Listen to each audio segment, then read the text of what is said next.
ආයිබෝවන් කියලා සාදරයෙන් පිළිගන්නා ඔයාලා හැමෝම එඩියුකේෂනල් ඇකඩමි YouTube නාලිකාවට 2025-2026 අධ්‍යයන පොත්සාධක පත්‍ර සාමාන්‍ය පෙළ විභාගයට පෙනී සිටින නංගිලා මල්ලිලා ගොඩක් අය මගෙන් ඉල්ලා තිබුණා 2025-2026 සාමාන්‍ය පෙළ විභාගයේ සිංහල අනුමාන ප්‍රශ්න දෙන්න කියලා.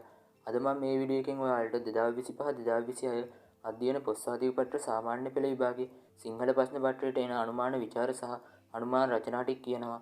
ඒකින්ද වීඩියෝ එක ස්කිප් කරන්නේ නැතුව අවසානයේ වෙනකම් බලන්න. ඒ වගේම ඔයා මේ channel එකට අලුත් කෙනෙක් නම් පහළින් තියෙන subscribe button එක click කරලා bell icon එකත් all කරලා තියාගන්න. ඔයාලා දන්නවා සාමාන්‍ය පෙළ විභාගයේ සිංහල ප්‍රශ්න පත්‍රයේ විචාර ප්‍රශ්න 3ක් ලියන්න තියෙනවා කියලා. ඒකට ඔයාලට ලකුණු 40ක් දෙනවා. ඒ වගේම ඔයාලට රචනා ප්‍රශ්නයක් ලියන්න එනවා. ඒකට ලකුණු 25ක් දෙනවා. එතකොට ඔයාලට මුල් ලකුණු 65ක් ගන්න පුළුවන් වෙන විදිහට අනුමාන ප්‍රශ්න ටික මේ වීඩියෝ එකෙන් කියනවා.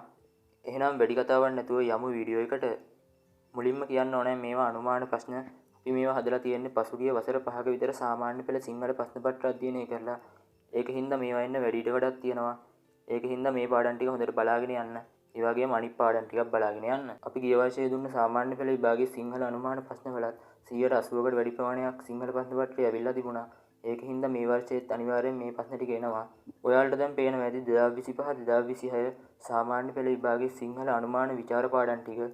ඒ අනුව ඔයාලට පළවෙනි පාඩම තමයි සතරකන් මන්ත්‍රණය, දෙවෙනි පාඩම තමයි අඟුල්මල් දමනය, තුන්වෙනි පාඩම තමයි ලෙන හතර යාම, හතරවෙනි පාඩම තමයි මග විසිතුරු හෙවත් සැල්ලිහිණි සංදේශය, පස්වෙනි පාඩම තමයි මොනිසිරිපා සිබිවින්නේ, හයවෙනි පාඩම තමයි කුරහන් නිසිමුව කළුවර බලාලා, හත්වෙනි පාඩම තමයි ගුත්තිල කාව්‍ය. ඔයාලා මේ පාඩම් හත අනිවාර්යෙන් බලාගෙන යන්න.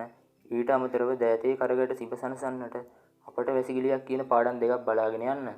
ඔයාලට දැන් මම කියන්නම් 2025-2026 සාමාන්‍ය පෙළ විභාගයේ සිංහල අනුමාන රචනා ටික. ඒ අනුව ඔයාලට පළවෙනි රචනාව තමයි ස්වාභාවික ආපදා, දෙවෙනි එක තමයි තාක්ෂණික දියුණුව, තුන්වෙනි එක තමයි මත්ද්‍රව්‍ය උදුර, හතරවෙනි එක තමයි නව අධ්‍යාපන ප්‍රතිපත්තිය, පස්වෙනි එක තමයි රටේ පවතින අපරාධ රැල්ල, හයවෙනි එක තමයි කෘෂිකර්මාන්තය.